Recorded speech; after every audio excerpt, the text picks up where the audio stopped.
The Wonderful Wizard of Oz. Chapter 2. The Council with the Munchkins. She was awakened by a shock, so sudden and severe that if Dorothy had not been lying on the soft bed she might have been hurt. As it was, the jar made her catch her breath and wonder what had happened, and Toto put his cold little nose into her face and whined dismally. Dorothy sat up and noticed that the house was not moving, nor was it dark, for the bright sunshine came in at the window, flooding the little room. She sprang from her bed and with Toto at her heels ran and opened the door. The little girl gave a cry of amazement and looked about her, her eyes growing bigger and bigger at the wonderful sights she saw. The cyclone had set the house down very gently, for a cyclone, in the midst of a country of marvelous beauty. There were lovely patches of greensward all about, with stately trees bearing rich and luscious fruits. Banks of gorgeous flowers were on every hand, and birds with rare and brilliant plumage sang and fluttered in the trees and bushes. A little way off was a small brook, rushing and sparkling along between green banks, and murmuring in a voice very grateful to a little girl who had lived so long on the dry, grey prairies. While she stood looking eagerly at the strange and beautiful sights, she noticed coming toward her a group of the queerest people she had ever seen. They were not as big as the grown folk she had always been used to, but neither were they very small. In fact, they seemed about as tall as Dorothy, who was a well-grown child for her age, although they were, so far as looks go, many years older. 3 were men and 1 a woman, and all were oddly dressed. They wore round hats that rose to a small point a foot above their heads, with little bells around the brims that tinkled sweetly as they moved. The hats of the men were blue, the little woman's hat was white, and she wore a white gown that hung in pleats from her shoulders. Over it were sprinkled little stars that glistened in the sun like diamonds. The men were dressed in blue, of the same shade as their hats, and wore well-polished boots with a deep roll of blue at the tops. The men, Dorothy thought, were about as old as Uncle Henry, for 2 of them had beards. But the little woman was doubtless much older. Her face was covered with wrinkles.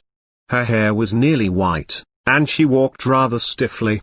When these people drew near the house where Dorothy was standing in the doorway, they paused and whispered among themselves, as if afraid to come farther. But the little old woman walked up to Dorothy, made a low bow and said, in a sweet voice, "You are welcome, most noble sorceress, to the land of the Munchkins. We are so grateful to you for having killed the Wicked Witch of the East, and for setting our people free from bondage."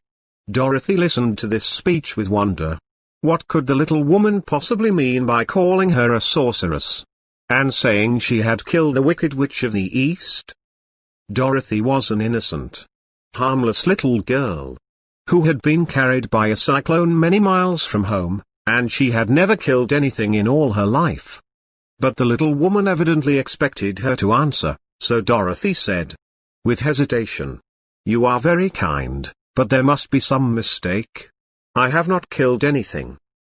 "Your house did, anyway," replied the little old woman, with a laugh. "And that is the same thing. See," she continued, pointing to the corner of the house. "There are her 2 feet, still sticking out from under a block of wood."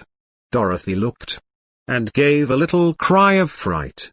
There, indeed, just under the corner of the great beam the house rested on, 2 feet were sticking out, shod in silver shoes with pointed toes. "Oh, dear! Oh, dear!" cried Dorothy, clasping her hands together in dismay. "The house must have fallen on her. Whatever shall we do?" "There is nothing to be done," said the little woman calmly. "But who was she?" asked Dorothy. "She was the Wicked Witch of the East, as I said," answered the little woman. "She has held all the Munchkins in bondage for many years, making them slave for her night and day. Now they are all set free, and are grateful to you for the favor. Who are the Munchkins? Inquired Dorothy. They are the people who live in this land of the East where the Wicked Witch ruled. Are you a Munchkin? Asked Dorothy. No. But I am their friend. Although I live in the land of the North. When they saw the Witch of the East was dead, the Munchkins sent a swift messenger to me. And I came at once. I am the Witch of the North. Oh, gracious! Cried Dorothy. Are you a real witch? Yes, indeed, answered the little woman. But I am a good witch, and the people love me. I am not as powerful as the Wicked Witch was who ruled here, or I should have set the people free myself. But I thought all witches were wicked, said the girl, who was half frightened at facing a real witch. Oh, no. That is a great mistake. There were only 4 witches in all the land of Oz, and 2 of them, those who live in the North and the South, are good witches. I know this is true, for I am one of them myself, and cannot be mistaken. Those who dwelt in the East and the West were, indeed, wicked witches, but now that you have killed one of them, there is but one wicked witch in all the land of Oz, the one who lives in the West. But, said Dorothy, after a moment's thought, Aunt Em has told me that the witches were all dead, years and years ago. Who is Aunt Em? Inquired the little old woman. She is my aunt who lives in Kansas, where I came from. The Witch of the North seemed to think for a time, with her head bowed and her eyes upon the ground. Then she looked up and said, I do not know where Kansas is, for I have never heard that country mentioned before. But tell me, is it a civilized country? Oh, yes, replied Dorothy. Then that accounts for it. In the civilized countries I believe there are no witches left. Nor wizards. Nor sorceresses. Nor magicians. But, you see, the land of Oz has never been civilized. For we are cut off from all the rest of the world. Therefore we still have witches and wizards amongst us. Who are the wizards? Asked Dorothy. Oz himself is the great wizard, answered the witch, sinking her voice to a whisper. He is more powerful than all the rest of us together.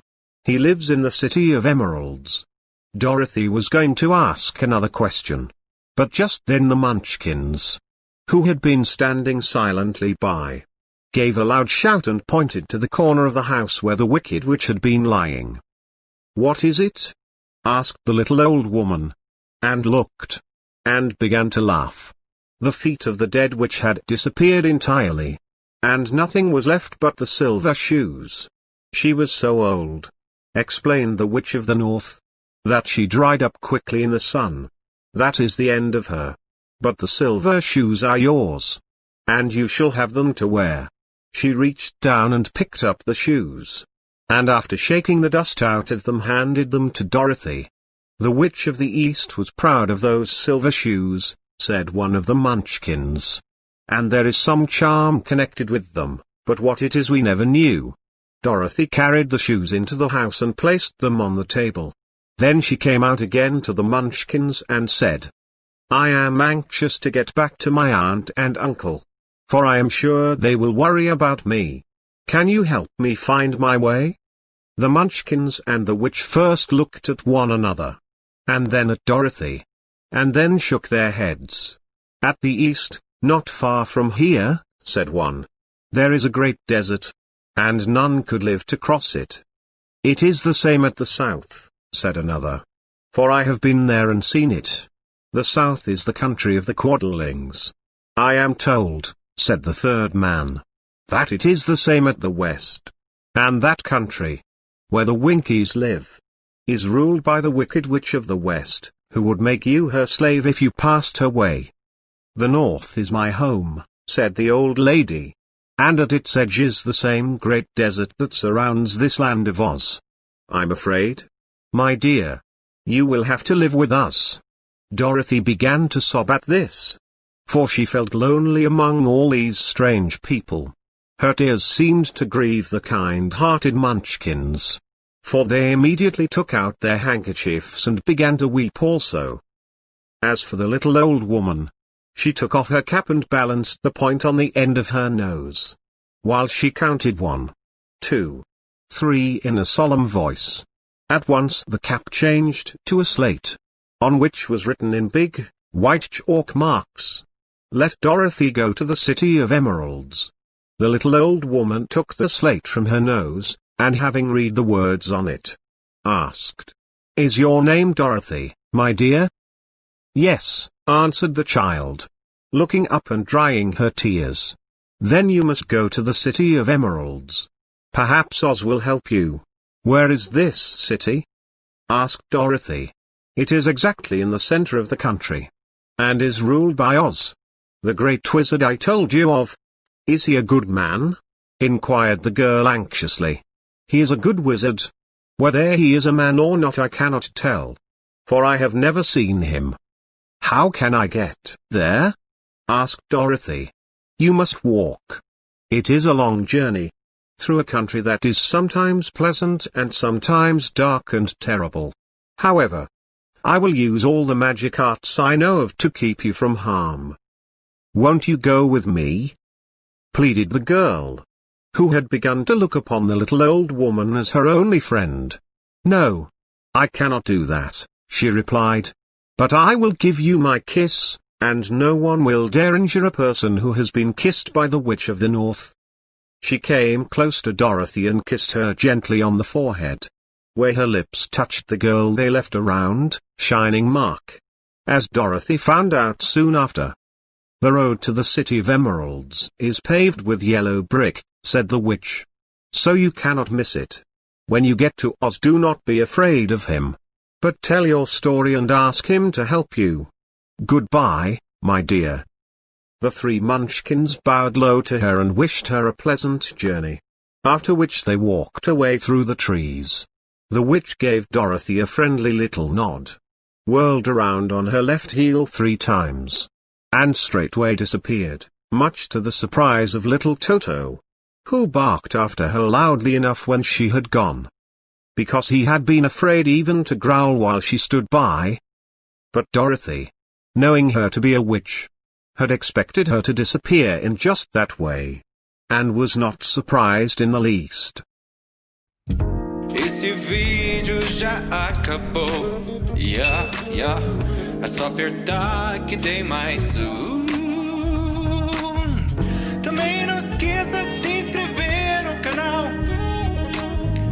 e ativar as notificações.